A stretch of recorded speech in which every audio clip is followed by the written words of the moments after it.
आता एक सविस्तर रिपोर्ट। महाराष्ट्रामधील सर्वात मोठे बगाड म्हणजे बावधनचे बगाड। अवाढव्य असलेल्या बगाडचा हा काही एकच दिवस नसतो, तर नव्याच्या पौर्णिमेपासून सुरू होणाऱ्या बगाड यात्रेचे अनेक पैलू पाहायला मिळतात। पाहूयात या संदर्भातला हा एनडीटीव्ही मराठीचा स्पेशल रिपोर्ट।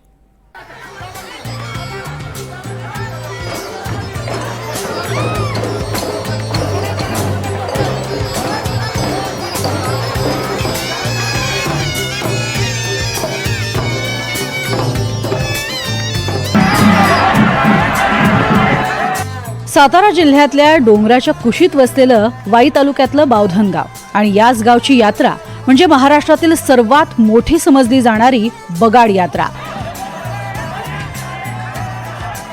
पंचक्रोशीसह राज्यभरातनं सुमारे 4 लाखापेक्षा जास्त भाविक या यात्रेत सहभागी होतात। आकाशाला भिडलेलं हे बगाड म्हणजे पाहता क्षणी नजर खिळवून ठेवतं। या बगाडावर सुमारे 46 फूट उंचीवर लटकवलेला बगाड्या आणि या अवाढव्य बगाडाला ओढण्यासाठी जुंपलेत धष्टपुष्ट खिलार जातीचे बैल। या उत्सवाला सुरुवात होते ती नव्याच्या पौर्णिमेपासून। बगाडासाठी लागणारे शिडाचे कळक तोडण्यासाठी अख्खं गाव जातं। बांबूच्या बेटामध्ये जाऊन सगळ्यात मोठा बांबू म्हणजेच कळक शोधला गेला। पूजा अर्चा करत ते कापून वाजत गाजत गावात आणलं।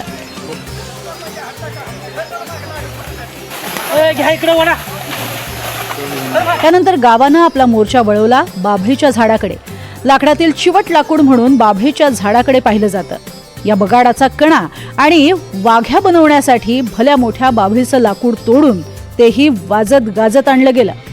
बाभळीचा मोठा बुंदा गावात आणल्यानंतर गावातील सुतार समाजातील लोक या लाकडाला घडवायला सुरुवात करतात।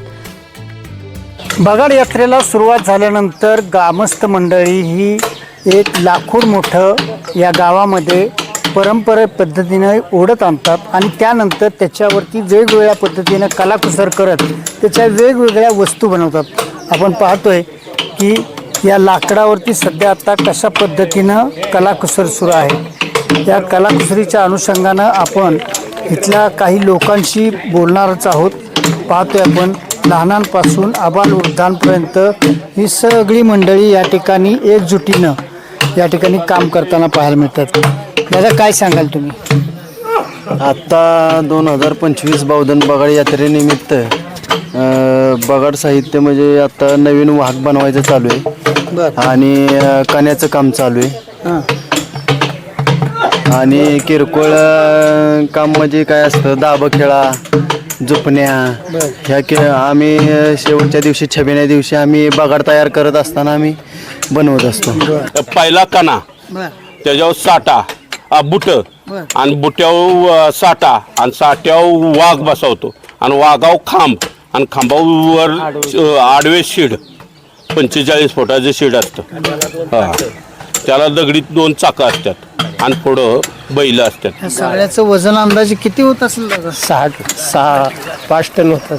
5 टनाच्या वरती। हा या बगाडाला लागणारं काही मुख्य लाकूड हे वर्षभर गावाच्या थोरल्या विहिरीत ठेवलं जातं। याचं कारण म्हणजे या लाकडाचा लवचिकपणा आणि ओलावा व्यवस्थित राहावा यासाठी। भोई समाजातील लोक बुडी देऊन ही लाकडं बाहेर काढतात। नंतर ही लाकडं गावात आणली जातात। 6 फूट लांब असलेला कण्याला 2 दगडी चाकं बसवली जातात। साठीमध्ये वरती 2 भली मोठी लाकडं लावली जातात। नंतर व्याघ्रासन तयार केलं जातं।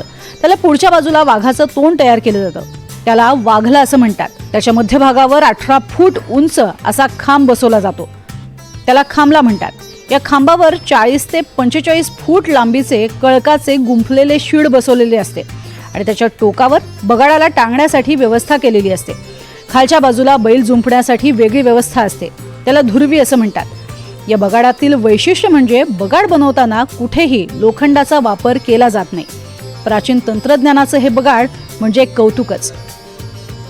सुमारे 5 टनापेक्षा जास्त वजनाचं हे बगाड ओढण्यासाठी अस्सल खिलारी जातीचे अवाढव्य बैल जुंपले जातात।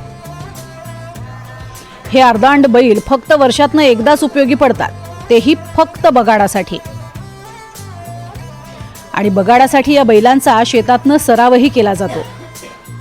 काशीनाथाचं चांग भलं असा जयघोष करत हा सर्व बगाडाचा सांगाडा बगाडाच्या आदल्या दिवशी तयार होतो. रात्री आरती झाली की सनई, चौघडे, टाळ, ढोल, लेझिम, फटाक्यांची आतिषबाजी आणि गुलालाची उधळण या शाही छबिन्याचा गावातला हा नजारा काही औरच.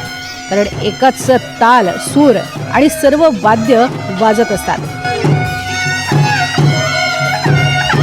दुसऱ्या दिवशी सकाळी पहाटेच गावच्या टोकावरती असलेल्या सोनेश्वर या ठिकाणी बगाड नेलं जातं आणि त्या ठिकाणी पूजा अर्चा करून बगाडाला आंघोळ घालून त्याला शिडाला लटकवलं जातं. हे बगाड गावातील मंदिराकडे येत असताना शेतकऱ्यांच्या शेतातून आणलं जातं.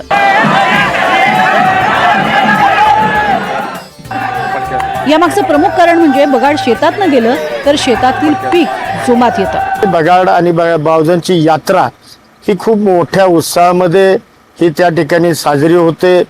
अनेक बैल म्हणजे हे बैल जे बगाडाला झुंपतात, या बैलांची तयारी सुद्धा वर्षानुवर्ष त्या ठिकाणचा असणारा शेतकरी वर्ग हा त्या बैलांची संगोपासना अतिशय उत्तम पद्धतीनं करत असतो.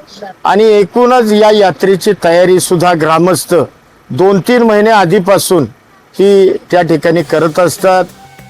लाखो धावणाऱ्या भाविकांच्या माध्यमातनं हे महाकाय बगाड शेतातनं पळवत घेऊन जातात. छातीचा ठोका चुकतोच चुकतो. श्रद्धा एकच, काशीनाथाचं चांग भलं. राहुल तपासे, NDTV मराठी, सातारा.